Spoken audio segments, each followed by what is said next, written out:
What's cracking? The Combat Conversation is back. Mitchell Torres alongside Jason Probst. And on this episode, we're joined by some of the young guns from Team Werneck. They're competing at the F2Wpro and the Panda Cup. It's going to be a great episode, guys. So check it out. Find out what fuels these guys. Here we go.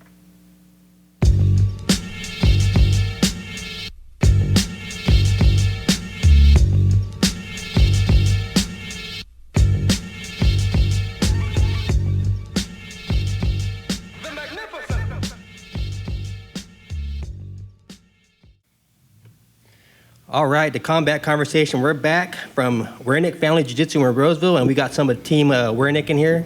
All have big fights coming up. We're going to start with... Yeah, myself. My name is Jacob Pupo. Live in Yuba City. Been training with Cassio for about the last year and a half, I want to say. Cool. Originally started jiu-jitsu under a Cassio black belt, so out in Yuba City. And you have the Panda Cup coming up, right? Yeah, I got a big match against Pedro Silva. Nogi match, yeah. Right. Super tough brown belt. Never roll with them. We have tons of mutual friends, and I know some of his former training partners. I know Antoine used to train with them. Seen him. I know he has a bunch of fight to win matches, and he's really good. I'm looking forward to the challenge. Cool, man. And Bryce and Antoine both have fight to win coming up on the 22nd. 22nd. Yep. Nice. Yep. And your guys are gi or no gi? Mine's a gi match. Mine's Nogi. Your guys no gi. Nice, man. Nogi. Do you guys know your opponents? Yeah, I'm fighting a guy. I don't know him, but I know he's from Yamasa's. Yamasa. I've fought a few guys from there. You've been fighting everybody from everywhere lately, haven't you? I feel like it's like Right. I know a dude who works at the Yolo County Jail, and pretty much all the dudes I'm fighting are from there. Oh, it's like shit. me versus Yolo County kind of. It's like That's nice. yeah. So And your no gi match? Yeah, I don't really know the guy that I'm fighting. I actually never heard of him, but it's all good. Right. Because, there's hidden beasts everywhere that, that just aren't out there, so That's nice, you man. never know. All right, let's talk. What got you guys into this competitive state, man? You guys are on the big stage, all young guns. So, what drives you guys? Well, first, I started training MMA, and I didn't even want to fight or anything, and just because I grew up with asthma and Right. allergies, and just used to walk around with inhaler and everything. That's me. Yeah, it's crazy. And, so these dudes came to my school, and they did an assembly, and they were kicking pads and doing flying arm bars and stuff, and all they were doing was looking for training partners, because I come from a small town, and it was something I always wanted to do. Always watch UFC, and always loved it's like the best competitive sport there is. One-on-one. There's no team. It's just you to rely on yourself. So went out did there. MMA come first, or did jiu-jitsu MMA come first? for me. Yeah, Right. I did. A lot of MMA and no-gi. Yeah. About 2 years of that, little no-gi. I actually did some no-gi competitions and just got wrecked. And I felt like I couldn't find a way, Yeah, I was in the same boat. I started out doing MMA, very little jiu-jitsu, little no-gi. Right. And then when I went to my first jiu-jitsu class, I thought I had it in the bag. Yeah. No, a same rude here. awakening, a brown belt tossed me around the room. I was like, damn, I gotta start doing jiu-jitsu. Yeah, it was cool. We trained in a garage. David Suarez, he was a pro fighter, along with his brothers. So we just grinded. And then I also trained with my buddy Chris Orger. He was in the same garage, and he ended up branching out, started training in the gi under Tony Cole, Cassio black belt. And so while Chris was doing jiu-jitsu in the gi, I was doing MMA, a little no-gi. And so we meet up I want to say 5 or 6 months later. And before that, I want to say we were close to the same level. Right. And then we started rolling, and he just wrecked me like he had superpowers. That's how I felt. I was like, man, this dude is doing whatever he wants to me. And I asked him, I was like, dude, what should I do? He's all, sign up over here, get a gi, your life's going to change, your jiu-jitsu's going to get better. And that's what I did, and I never looked back. Got hooked, Got smashed for a while, but I want to say 6 or 7 months into gi jiu-jitsu, something clicked, Start submitting some people, and you know how it is, you land your first, I think mine was a lapel choke against a blue belt who was really always smashing me, and he's like, I caught him in it, and he gets up, he's like, man, I didn't know you can do that. I'm like, neither did I, dude. And then just learning, I just love it, You, Bryce, you fought MMA too, right? yeah, one fight. Yeah, I trained with this guy, and we had another teammate. We had a little fight team going on. Not so much anymore over there. Mostly jiu-jitsu now. But yeah, I started with wrestling in high school. I wrestled a year in middle school, and then I picked it back up my junior, senior year. and I was okay at it, Yeah. but I was super heavy. And I wanted to, after wrestling, I wanted to like lose some weight. Yeah. And I had like done jujitsu for a few months here, a few months there, like at the same school where he was at. Right. So I started actually before him, but like a couple months, you know, and then I would wrestle and football and, you know, all that stuff. So I came back when I was like 17, and then I kind of stuck with it. I was almost 18, just graduated, or was about to graduate, I think. Yeah, he came in. A week or two before he got his purple belt. Wow. Yeah, I remember I was telling yeah, you, I you was were- like, Yeah. and now he's Now got you're his just purple wrecking belt. people. And, yeah, It's just like, I don't know, man. It's just something else. When did it take over for you though?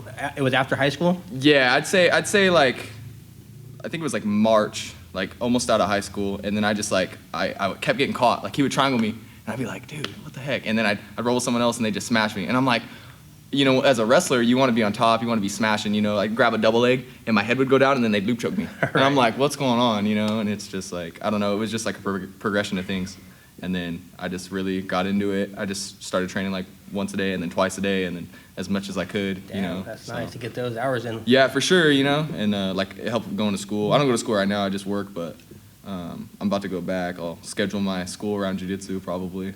And what gets you into jiu-jitsu, Antoine?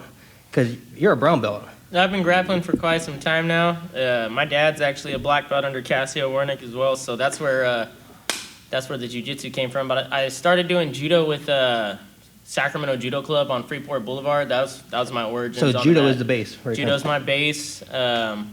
Did judo until I was about 17. Once I got into high school, I started wrestling, fell in love with it. I grew up playing basketball and baseball my whole life, got cut from both of them for being small freshman year of high school, so I pretty much just quit all sports with throwing balls and picked up the sports that require them. So yeah, right. yeah, so That's a good one. so Yeah, I that's started true. wrestling and wrestled in high school, wrestled in junior college, transferred out to Oklahoma, wrestled out there, came back.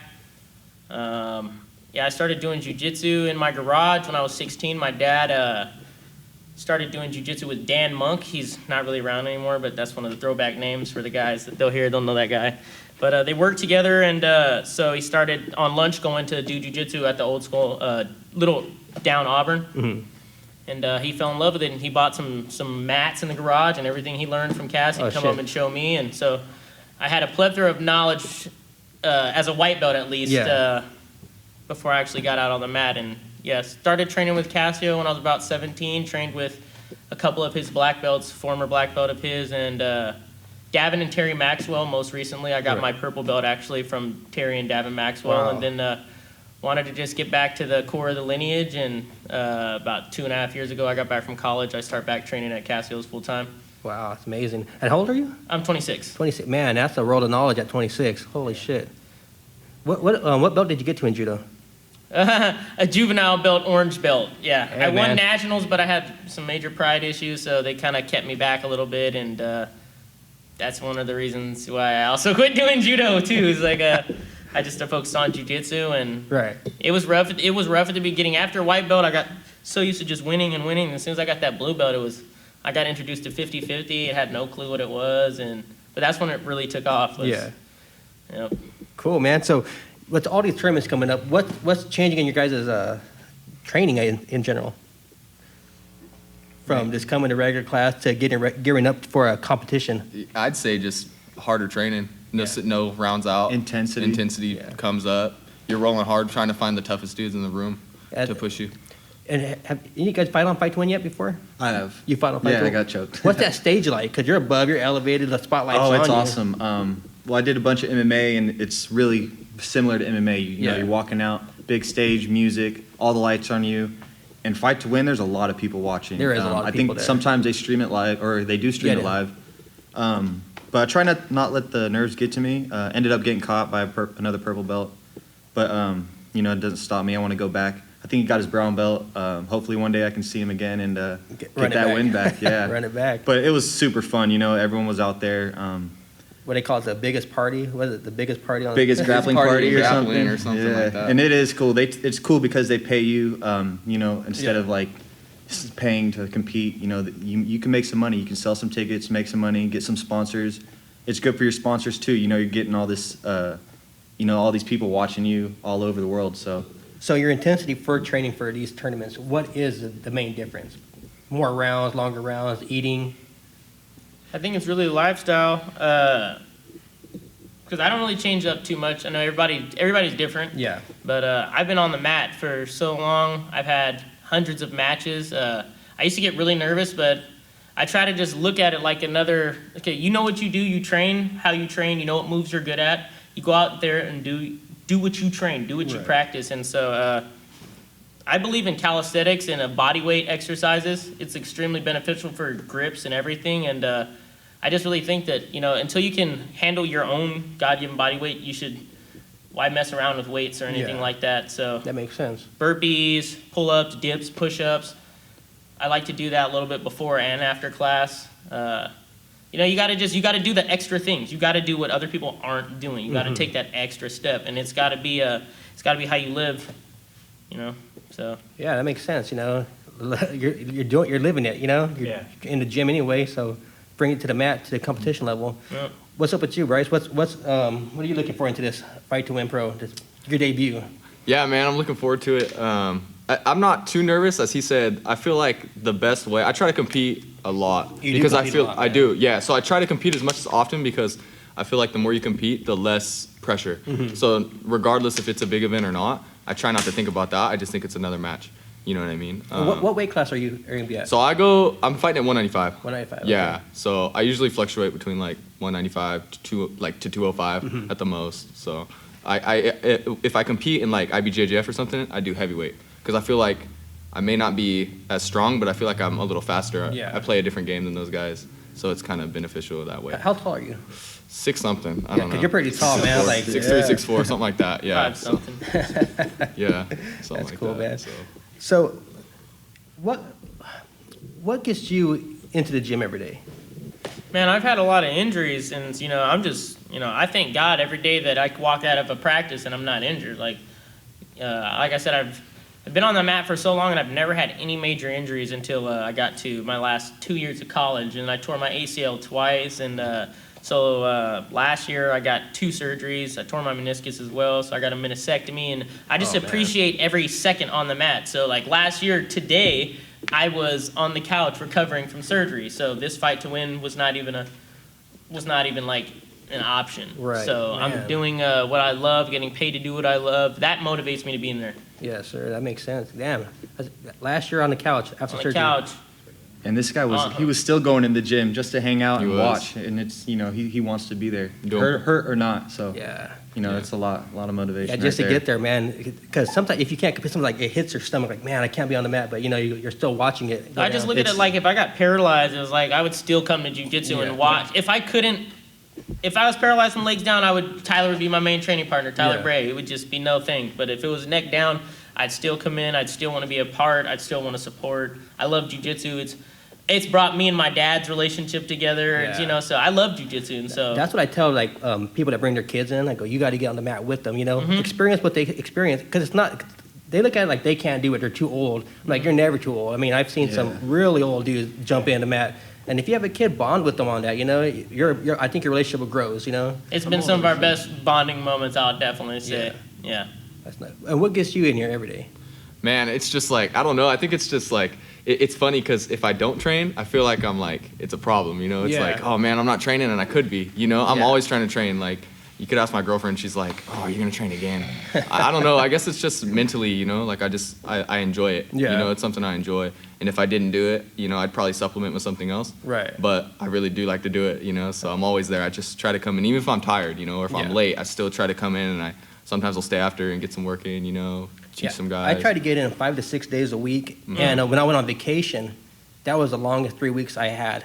I was actually dreaming that I signed up for tournaments, and I wasn't training for them. Like, oh shit, It's a I scary blew it. feeling, Yeah, right? Yeah. It was horrible. Like in your nightmares. stomach, you're like, oh, dude. I'd wake up like paranoid, like, damn, I didn't do what I Yeah. had to do, But, and what gets you going, man? So I've been training since 2010. It's almost like a lifestyle. It got me out of a lot of trouble, and I would just go train like while all my friends were partying and everything. And before you knew it, I got like hooked to where I have to be training, hurt or not. Like I'd show up and work around my injuries if I could. Right. If they're not, I'd go watch like Antoine does. But and just that feeling of learning and getting better. getting in better shape, and then because if you sign up for tournaments, I want to win, and it's like the best feeling for me, anyways. It's a really good feeling to win, and if I'm not ready and if I'm not training hard, I know I don't have a good chance of winning. So it's more motivation to think about up and coming fights. Even if I'm tired in the morning, you know, I got a baby. Sometimes she doesn't sleep that well. Sometimes I don't sleep at all, and I still go in there just because, you know, I want to get that edge. You know, I want to be ready for my fights, my grappling matches, and hearing that, you know, a lot of people have excuses why they don't want to be here. You know, like I wish I could be here, but I got this going on, I got that going on. Yeah. Like Jamie, like Jamie Hart said, if you want something, you do it. You know, there's no second guessing it. You make the best out of it. Yeah, no matter how I'm feeling. Like, I mean, unless I'm really sick, I don't want to get people sick. Yeah, that's. But if I'm tired, I can probably take a nap later that day. You know. And we'll motivate each other, like, because we live so close. We usually carpool. Right. If he calls me, oh, man, I don't know if I want to go. I'll call him. I don't know if I want to go. We're always like, let's just go, dude. A lot. Let's go. You know what I mean? Me and Jason, every day I'll text him and another buddy and go, who's going to class today? I know I'm going to be there, but I want to make sure that they want to go too. You're looking out for them. You know? I mean, I'm like a government worker, dude. I'm sitting there at my desk job. I'm like, dude, I can punk out. Well, because Jason, like every other dude my age, I'm like, Mitchell's going, man. I gotta go, dude. Yeah. Mitchell needs someone to train with. Yeah, he needs someone to drill with. Well, you know, with Jason, because Jason's a white belt, and when I first started here, I met him, you know, and how he rolls to when I first started, I'm like, man, that's a big difference. And he's at that stage where he could keep getting better and better. Isn't it cool to see? I love this dude Bryce. I used to smash him every day. Really? I can't keep up with him anymore. Like, he's just going up, and he's like a sponge, and he's winning all these tournaments. I see Jason like that. I mean, I would hit this guy with basic sweeps, and now he's not, like, now I can't, it's hard for me to see, but other people that don't roll with him all the time, they're like, oh, they look just like, oh, he's a white belt, but now Jason's on top of him clobbering him, you know, like this. It's cool. It's cool to see people transform, you know. Yeah. It's awesome. I want a question for you guys that's interesting, and I say this as a white belt that's, you know, I'm as interested as how people learn as how people do jiu-jitsu. What's the adjustment as you guys move up those different belt levels and compete at those levels? Is it more mental, the difference between you and the other person you're against, or is it more physical, or does it change at all versus when you were a white belt slobbering all over some guy in a tournament? Definitely. I mean, now you're at a level where you guys know a lot. What are the fine adjustments? For me, when I first got my purple belt, I felt a huge difference, like from blue belt to purple belt. Just more mentally, like the purple belts, they're way more technical, a little slower pace with some of my matches. Rather than blue belt, I'd go out there and try to do some flying shit. And purple belt, it gets technical. Not everyone's, you know.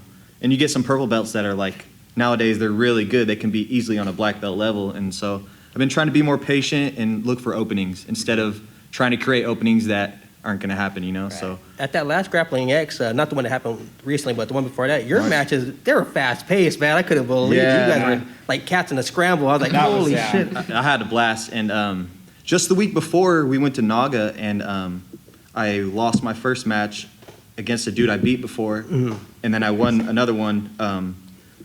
And then coming into Grappling X, just the next week, I felt more comfortable, just ready to step on the mat, you know. I feel like the longer you take off from competing, it might be a little harder to get back into. But that week, just from Naga, I felt warmed up. I felt like I'm ready to go. I'm ready, comfortable, and that was a huge difference than waiting a long time to compete. And Bryce, you got your purple belt recently. So what's the change in that? Yeah, so competing like that, man, it's like there's a lot tougher dudes, like he was saying, but it definitely slows down. I notice when I'm a white belt and a blue belt, people kind of fall into, they give up position, they give up things, you know. It's as soon as you hit purple, for the most part, it's gonna go, a lot of matches are gonna go the distance. People's cardio is good. The match, you know, the time's, 7 minutes instead of 5 or 6 or whatever, you know, and it's just, people think more, on the fly. It's a little more technical, Dudes have different games and they execute game plans well, and it's like, yeah, man, it's a lot harder that way, It's a lot harder than blue, a lot harder than white. Oh, yeah, for sure. But I mean, like I said, you're going to grow as well. I just got my purple. I could be going against people that are like 3 or 4 year purples, right. People that are on the verge of getting their brown. Like he said, a lot of purple belts nowadays, the good ones are like on black belt levels, and I'm trying to get to that point, So it just takes time. You know what I mean? And your last competition was American Cup. That was about 2 months ago. Was it now? 2 months ago? About a month. Month and a half. Open? Yeah. We both did that one. Oh, right. I remember seeing the videos now. Yeah, that's crazy. So what was the difference in that one? It was a big gap between competition for you, right? Well, the first guy, yeah, I kind of knew I was going to crush him. The second guy just won Pan Ams at Rooster Brown Belt, so I knew it was going to be a tough match. But like I said, I don't fear anybody. And I don't mean that like arrogantly or Yeah. cocky. It's just like there's It's no the reason truth. for me to fear. I have faith in the capabilities that I've been blessed with. I know my work ethic, so I put my headphones in and I just thank God before I get out there. I'm happy to be here, and I just try to take it to him. And I ended up going for a bicep slicer, and they gave him side controls. He got 3 points. I swept him immediately, so the score was 4-5, tied on advantages, and he ended up winning Worlds recently too. So that just let me know that I was up there. So, and then I ended up fighting one of Nick Diaz's main brown belts. He was like 275, first match in the Open, and we were having a toe hold battle. His foot cracked a couple of times. He didn't tap, so props to him. He's a beast. I'm a little more fragile. My situation's a little 275, different. Antoine? Yeah, like 6'4", 270. He was bigger than he was. Yeah, he's a big boy he was for huge. sure. Yeah. You fought him. I fought him. He Yeah, did. In absolute Signed division. up for the Open. Yeah, Yeah, absolutely. So, Yeah, that's You had a nasty toe hold. He had a nasty toe hold on him, Jeez. but the It dude's crunched foot and it wouldn't even folded. budge. I felt like it was like. It did one move, it boom, and then he just after that was just a G about it. So Wow, dude. yeah, props to him. He had my foot also, and so I need to go to work on Monday. Yeah. I'm still a regular dude. Need to walk out of this, So, right? but I would just say like I think the most growth that I had was probably at the end of Purple when I was just really injured and stuff, and I just figured that most dudes can't do to me what's already been done to me, and I just remind myself of what you've been through on the mat. It takes a lot to wrestle in college. It's one of the most grueling sports, physically, mentally. Having to hold 18 units, a full load, a job, pay your own rent, go to 2 practices a day, it wears on you. So I just remember that most of those dudes that I'm fighting out there just started doing jiu-jitsu like 5-6 years ago. Yeah. They're brown belts, but most of them aren't brown belts training from adolescenthood. Mm-hmm. They just started. So I know that I have the edge, and I just believe, man. Like I believe in the techniques that we have. I believe in the instruction from Cassio and his black belts, and so I just have faith in the system, and it works. Man, that's great. I mean, that's what I'm doing right now. When I came to Cassio, I felt like everything I learned before was wrong. So I felt like I'm like cleaning my slate. Like a lot of things I would do, they're not technically sound, So I'm getting rid of those bad habits and starting from scratch and failing in the process of learning it because I know eventually I'm gonna get it, It'll work, So I'm yeah. like, I'm gonna put in this work. I'm gonna do it the correct way and not the way I want to do it because the way I want to do it isn't right, Right. So, but I mean, the instruction we get from Cassio, whether it be Cassio, Dan, Darren, whoever's teaching the class, you're gonna get some solid shit, and everybody's on the same page. That's what I like about the Cassio schools. Everybody's on the same page, and everybody works together, and you're gonna get some detail from someone else that makes your game a little bit better. Exactly, for sure. Yeah. And that's an interesting thing. Was I like the different perspective everybody brings to it. Because now that I'm like a year into it as a white belt, I realize I have so much time to make up. Because I started just in 2002. I started training with Joao Cunha in San Diego. And it was like for 2-3 months. And then like I had to move. And then I would go to places. And then like, it's like I'm a desk worker, dude. I don't need to get slammed when I'm trying to triangle somebody. I always run into somebody like, I don't want to train at that school because they suck or some meatheads or whatever. Yeah. And then they opened the school, and I'm like, I'd known who Cassio was for years because I used to cover MMA, and I knew all of his connections there. And I was like, dude, I got to go. And it really helped me a lot that like I could just like develop like relationships with blues, purples, browns, and blacks. They're like people that they weren't going to smash me just to smash you. They would like show me stuff. I mean, they definitely help me get better, but it really helps a lot because I think a lot about white belt retention because it's probably hard. It's probably harder for you guys to remember, but it's like jiu-jitsu is a fairly intimidating thing. When you I mean, you know how it is. I It's almost quit when I was a white belt. I was getting smashed every day for months at a time. right, But- willingly going in to get Your lunch butt, and paying this dude money so these guys can smash Right. me. But something, it made me want to come back more because I felt like I can be one of those guys, Yeah. I can smash the new guy that's coming in one day, Totally. and then just keep working and growing, and you see the difference. It might take a little time. Everyone's different. Some people it takes long. Like Bryce, it took him not that long. For me, it took me 6 or 7 months before I got a legit submission on someone. Totally. And I was a young guy too. I want to say 19 years old, not super athletic. Yeah. Grew up with asthma and everything. But just knowing I can be that guy, I can have those superpowers. Yeah. And then I'd roll with a black belt, and I'm like, man, I can be like this guy. Like He's a Jedi, and I want to be a Jedi. I love Star Wars, you know? And the thing I like too is about like, and I think we're so lucky. I mean, like I do these career day speeches sometimes to these kids at middle school. You know, it's a bunch of like 13, 14-year-old kids. You know, like 90% of the stuff you say is gonna go right over their head. Exactly, you know? yeah. But I tell them, I say, man, you guys live in the age of information, man. You have no idea how good you got. Like anything you want to learn more about, you can just look it up online. And that's what I love about jiu-jitsu is just like my goal is like once a week, see some technique off YouTube or something and apply it, and it actually works. And I'm like, dude, that's enough to keep me afloat for like 2 weeks of getting pounded, dude. and it really is, because it's like, hey, I know that it works if you apply and practice it, but I really enjoy training here because the level is good, but the camaraderie is good, and I love seeing everybody here compete because I mean, there's nothing more legit than that, man. Everybody can talk. You know, you're at a good school when your teammates and your professor's a world champion, you know, and you know his stuff works, and it's cool because you go in there and there's so many different belts. We're all learning the same stuff, but you'll run into guys with different styles like Antoine and Bryce, a couple other black belts at Cassio's, and they always have like little details to offer you. Like I'm doing a no-gi match, maybe I'll go with some of the other guys that are really big into no-gi. Or if I have a gi match, you know, I'll go with more technical guys that are gi guys and champions and stuff. I just want to give a quick shout out to the people I trained with when I was out in Oklahoma. The Hanato Tavares Association, Pete Wilhelm out in Broken Arrow, and there were some great dudes. They opened up their academy to me. I trained under them, competed under them at the AGF. So represented a little different banner for about a year and a half. But shout out to Pete Wilhelm out in Broken Arrow, and Hanato Tavares. He's in Florida, but he's an awesome guy too. It's cool. Old school black belt. Those people that like kind of put some little pass in your direction. You got to remember those people, that helped you to get there. John Church too. John Church. He was the local black belt. He heard when I got into Muskogee. They know about Cassio even out there. So it's like they heard that I was in town, moved there, and like we got to train with the guy. And so he was cool too. Opened up his doors. He was the local black belt. So there was only one in the town where I went to school at. This Oklahoma? Yeah, in Muskogee. What's the jiu-jitsu scene out there like? Man, I'll tell you, like.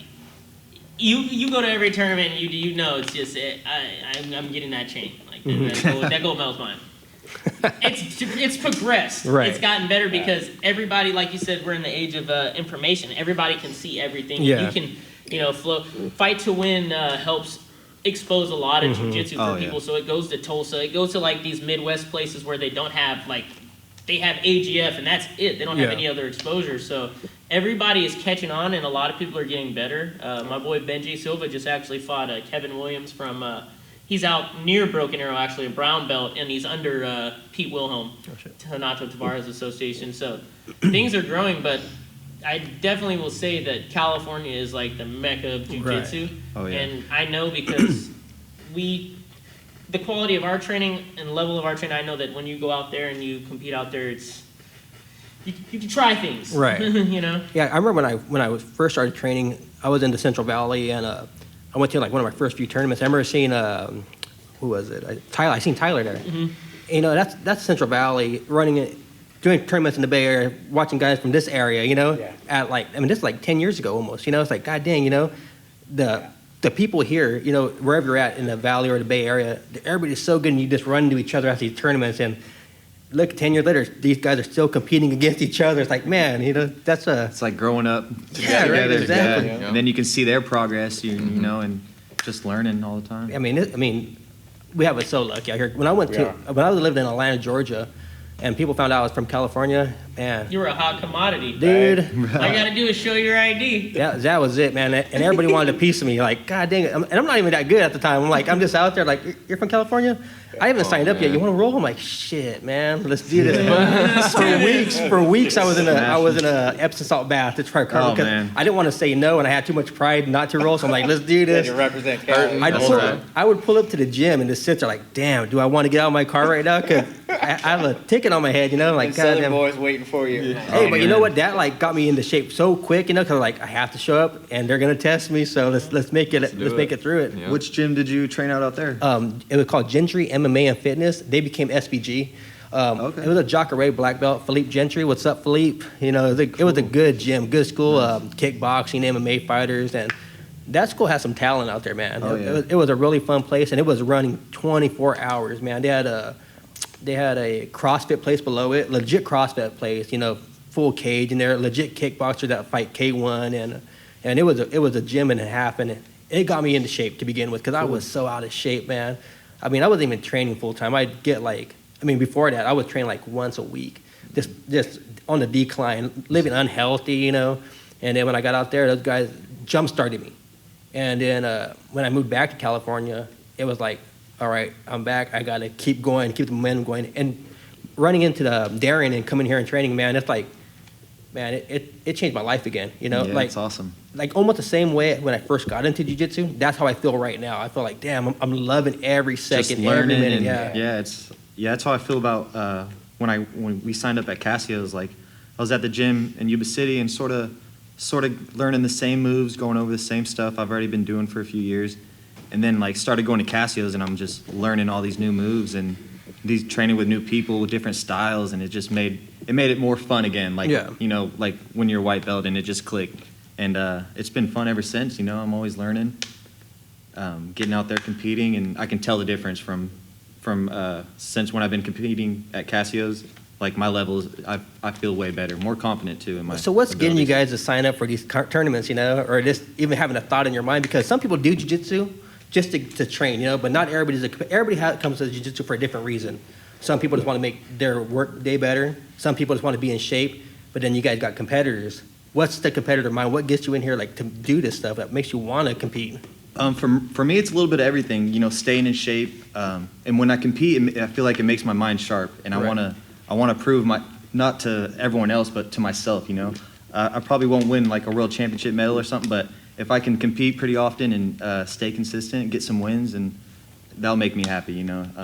I love the rush too. Also, just being out there in front of everyone. Yeah, I feel like, we're training so hard every day, we put in all that work, we might as well try to, see if it works, what I mean, on the mat, check it out. So, I don't know, man, it's just something else when you're out there competing. Not everybody's going to do it like you said, but I feel like everybody should at least try. I feel like, you may, find out a lot about yourself on the mat, win or lose. Because it's a lot different than just rolling in the gym. You get that intensity, you get that adrenaline, and it's not like we're just rolling in the gym. I tell all my teammates that the white belts that want to compete, I'm like, man, your forms are going to be done. Just try it. You're going to be so tired, but you got to do it. They're like, what's it like? That's a question you get a lot. What's competing like? What's it like? And it's you can't explain it until you do it. I always try to tell the white belts to get on the mat. Just do one tournament. Yeah. And you'll know exactly what it's like. Yeah, exactly. And you're gonna like it. Mm-hmm. The first match is gonna be sorry for you because everything goes by in a blur. Yeah. The second match you'll be like, all right, I got this. Then you get to use your jiu-jitsu. What's up with you, man? Because you're like the calm, chill dude. You're like, what? Do you even get fired up, or just a day in the office for you? No, yeah, it's another walk in the park. Like, I try not to let the other dudes, I try not to trip off other people. Like, I can only control me. I can't control you. Right. So, I'm gonna go out there and do what I do, and like I said, I'm confident in my capabilities because they've been practiced over and over and over. You get good at math by practicing math, right? You get good at fixing cars by fixing a lot of cars. You get good at jiu-jitsu by doing a lot of jiu-jitsu. You practice.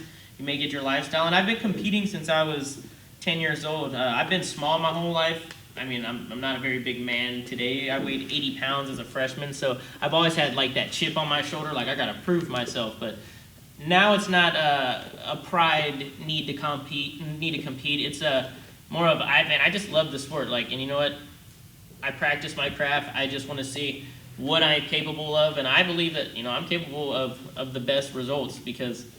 I got 2 hands, 2 feet. He got 2 hands, 2 feet, and I just feel like mentally I'm stronger than a lot of people. And so, when you guys physically are equal, then it literally is a battle of okay, who's gonna break first. And does that get you fired up when you meet that guy? I can tell most of the time that I was like, oh yeah, he's not about that life. He's not about that life. Just look into his eyes, and you can tell. Yeah. So. I love competing, so it just drives me. I love representing. I love, I know Cassio feels good when he sees his students with, with the hardware. So it makes him feel good because then he knows that he's, what he's doing is working. Right. So You know, we have a different type of team too. Like we've gone through a lot of hardships together. We've had a couple of teammates pass away, and so it's more of like a family environment. And so we're close, and we lean on each other when people are down and out. When people need help, your car is broken down. I needed help financially. Dudes would have me come out and just clean their shops. Bobby Gately owns an audio shop. I've done a lot of work for him just cleaning his shop. You need some extra bucks to make ends meet. So I think that's where our team's a little bit different, and that helps us to be better competitors, because when you know that everybody's got your back, it helps you to be motivated. It's hard for people who don't have family to be motivated to want to do stuff. So we're like a family, and so that's why I think it's like right now I feel it. I see it. It's catching. There's a fire starting to catch people. A lot of people are starting to want to compete, and I think we're starting to kind of have that revival again. Yeah. Yeah, there is a good vibe in the gym. Yeah. From all the Cassio schools, or even his black belts, there's something with these guys. They kind of draw you into it. And they make you want to be a part of something bigger. I mean, I have buddies that'll come up just to do a drop in here from the Bay Area, and it's a 3-hour drive, and they know that if Cass doesn't show basic technique, they want a part of that technique, Yeah. And it's such a great thing. I mean, a Saturday class for me is like, man. Well, if you can make it in a day that we do a Shark Tank or Oh, yeah, something dude. like that, man, those are the days to be there. You want to see what you're made of? Or Show like up the on king that of the day. mat. Yeah. King of the mat. Submission only. Yeah, Show up on that day. set the clock for 75 minutes. Yeah, And, those are the days I start looking at the survive. clock. Like I think the clock stopped moving. yeah. We might switch partners, we might not. Yeah, chances are if you get someone that's equal. I mean, one of my buddies was here for that time. He was in there for 45 minutes, and he was like, 45 God, minutes. yeah, and he was like, damn it. Dang. They just We left here. neutralize each other, man. Yeah, we left Gnarly. here. We left here that day. I was in I think I went through like 6 days in the beginning, and I was so like, that was it, dude. I was like, I'm done. But no, the clock's still going, And then Yeah, people are rotating as the in and minutes out. get longer, you start coming in a little bit more fast. I'm like, man, I was good with that, the 6, But like, and I'm like, it got to the point I'm like dragging myself across the mat to get back in. Like, oh shit. Then we did a roll-a-thon afterwards, and I was like, man, I'm so worn out, so whooped. That intensity is awesome, man. That's to me, that's how you build. That's how Right. you get better. Yeah, that's just exciting. You put yourself through those bad spots, and when you're tired, you keep going and getting smashed if you are.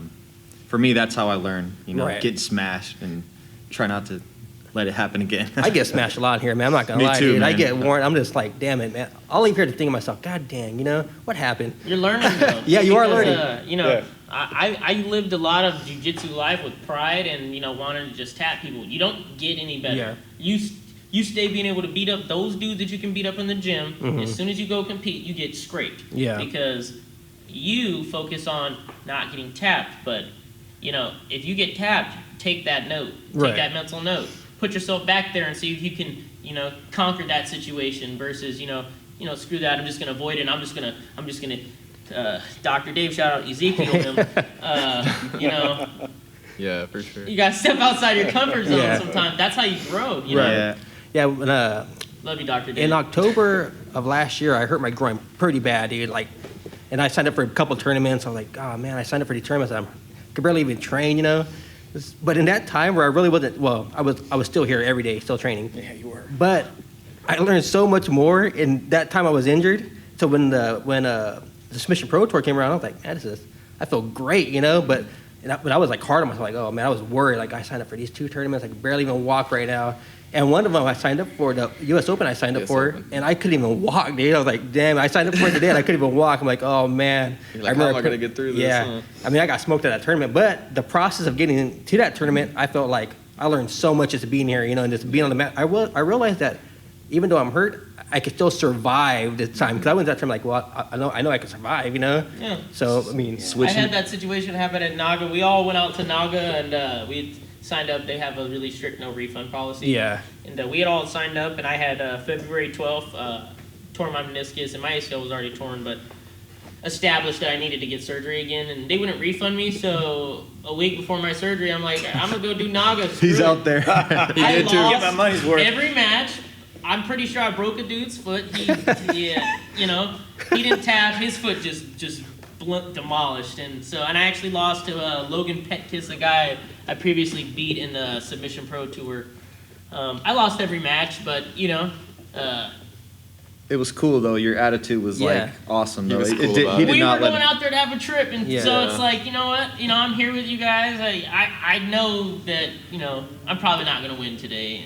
But So you it's still all gave good. it a shot, and that was pretty cool. His Like, game plan He didn't didn't let it get him change. down. I at just all. didn't use my right leg at Yeah. all, and so it's, Yeah. it's hard to triangle people Oh, with hell yeah, one dude. leg. Yeah, I think you That's had like a me. triangle locked up, and No, I just couldn't squeeze it. I Couldn't had get it it good. locked, and I was just like, it was like getting your scissors not all the way open. It was just like loose a trying to little. cut with scissors like this.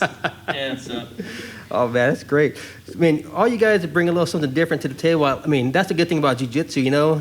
Like half the guys you train with, besides jiu-jitsu, I mean, there's really nothing there. But jiu-jitsu as a base brings everybody in, you know? Then you get to learn a little something different, maybe something you even care about. Yeah. But then you start to, like, it opens your mind, everything you take in is a little different, you know? Pick up things from I people. mean, our classes here, I mean, we have police officers, we have government workers, I'm an electrician, you have College students? college students, you Yeah. A know? lot of college students, dude. Man, We got a lot of police and correctional officers, which Yes. is cool. You know, Doctors. they're out there. They're proving that you know that the technique works. You know, and Right. they're out there on the streets and everything. Oh, yeah. it's crazy. all right, 'cause that's like you're a correction officer and Jamal comes walking in, you know? It's like, He's gonna pull on your leg a little yeah, bit. it's like, oh Oh man. man, Jamal with the foot lock. Oh man, he's one Dude, that's been he's lighting a me up. killer, I man. pity the inmate that gets into it with Jamal. Right. They're gonna be like, "What is this guy doing to my leg?" Weirdo, watch your feet. ground. how does ACL get torn? He's pulling half guard in the cells and everything. All right, guys. Well, you know, we're pretty far into this. I just want you guys to give a plug out for your tournaments you guys are doing, and how can people reach you and contact you? So easiest way to contact me is Facebook. I don't have any tickets to sell for the Panda Cup, but I'm pretty sure you can get them online. And that's July 7th. July 7th, all three of us will be on there, and I got You a need tough to buy match. tickets from Bryce or me. Yeah, I think I you got guys hard got copy tickets. yeah. Yeah, get them through them. I'm not worried about selling tickets right now. These guys are doing Fight to Win. I'm sure you can get tickets through them also. So Panda Cup, July 7th.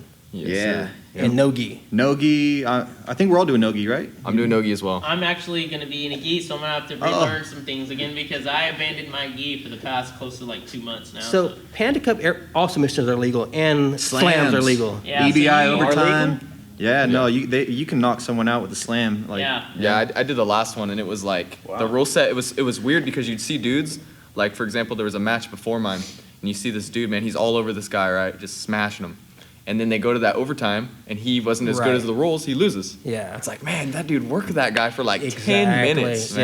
Yeah. And yeah. lost. I remember talking to Cassio about that. He's like, he wasn't a fan of the rule class at a what's a submission? The Submission Pro Series? The Pro Tour. The Pro Tour? The one with just like a regular tournament session. Yeah, they're Yeah. they're elite tournament series. Yeah, so Yeah, I remember like doing the that Open. and showing Cassio, but he was like, well, that guy didn't earn that position on you. And I'm like, well, yeah, you know, I never really thought about that, you know. So because we went to overtime, and if it was points, I would have killed him on points because I got mount and everything Yeah, twice, you know.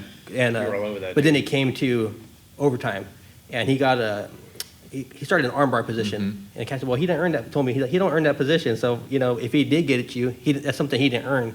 I mean, yeah, I still won the match, but it was just starting from these positions was kind of weird. But Well, if you they know. put someone who's better in a position, you Yeah. know, and you know what I mean, But it's you know not. what you sign up for. Yeah. Yeah, When you exactly. sign Yeah, up, yeah, you can, for sure. You can't sit here and cry about points and stuff like that when you didn't get it done. Yeah. Don't leave it in the hands of the ref. For sure. Right. That's You the know, rule if you're set. doing That's the points, rule set. IBJJF competing, you know, then you got to be more meticulous on establishing positions Right. over submissions. But when it's submission only, you got to. It's whoever pulls their gun Yeah. first. So Yeah, makes sense. It's applicable to all combat sports. I mean, I always think about that too. Of not only don't leave it all with the judges, but we think about in a real fight, there's no rounds either. Yeah. So there's always some sporting aspect limiting how much we can do to it, but Yep. at some point we have to make a decision otherwise. You know? And how can I get a hold of you, Bryce? Yeah, through Facebook as well. I have an Instagram. I almost forgot my Instagram handle. I think it's at BrycePrice49. Yeah. You can hit me up for tickets. I have a couple left. I have like a bunch of tickets for Panda Cup. See, I think they're already hitting you up for tickets. No, That's that ain't my Antoine. phone. That's my phone. Blowing up your phone. so sorry, so sorry. Yeah. So Facebook or Instagram. Cool, man. And Antoine, how do you get a hold of you? I apologize. Yeah, Oh, no I have problem, a man. cell phone. Yeah, We all I'm do just now. kidding. I don't have much social media. I have a Facebook, but I'm not really into social media. Yeah. and I'm into people, real life. So Right. Yeah, you can catch us at the gym. You know. Right. yeah, you can catch us at For the sure gym. there. We're on Auburn Boulevard, cross streets, Auburn and Madison over there. So, but yeah, I have a Facebook. I'm pretty pretty accessible. And if they want tickets, hit you up for that? Yes, sir. Phone number is area code 530-440-1265. You can email me, Mr. Antoine Green at gmail.com. Oh, you're I gonna keep get it real blown up simple. now. I know, dude. You know, hey, and support all of our teammates. Pick if you got a bunch of people buying tickets, pick one of everybody. Right. It's weird asking for money. Yeah, I feel I like hear it's asking for money. Like Yeah. it's the hustling aspect I'm not used to with jiu-jitsu, so it just kind of feels weird trying to get people to. But they want to watch. Yeah. Believe me, they want to be there. They Yeah. want to watch. Yeah, the true Yeah. jiu-jitsu friends, and they're gonna support you. They're gonna come out and buy tickets, and Well, these guys got some great matches coming up. Everybody needs to go out to Panda Cup and Fight to Win and check them out, man. Support the team, Cassio Werneck. So with that being said, we're out. Today's podcast is brought to you by Royal Star Inc. Custom T-shirts. Hey guys, do you ever go out looking for T-shirts but you can't find what you want? Or maybe you have an idea of something you want to put on the T-shirt? Or does your team not look like a team because you guys are wearing old logos, mismatching, different colors? That's not a good look. But Rudy at Royal Star Inc. got you covered. Hit them up for quality T-shirts, custom designs, fast turnarounds. They look great, they feel great. For sure, you've seen me rocking their gear before, and I'm going to tell you some of the best stuff I have. Follow them on Instagram at Royal Star Inc. Improving our world by improving our community, by improving ourselves. The mission at Werneck Family Jiu-Jitsu is simple yet global in the scope. They provide world-class instruction in Brazilian Jiu-Jitsu and a fun, family-friendly environment. They want to help every student reach their full potential both as an individual and a contributing member to society. It's a fun place, so guys, if you want to get in shape, if you want to challenge yourself, bring your family in, bring your friends in. We'll see you there. Werneck Family Jiu-Jitsu, located at 1801 Taylor Road, Suite 10, right next to In-N-Out. Call 916-771-0525. Ask for Darren.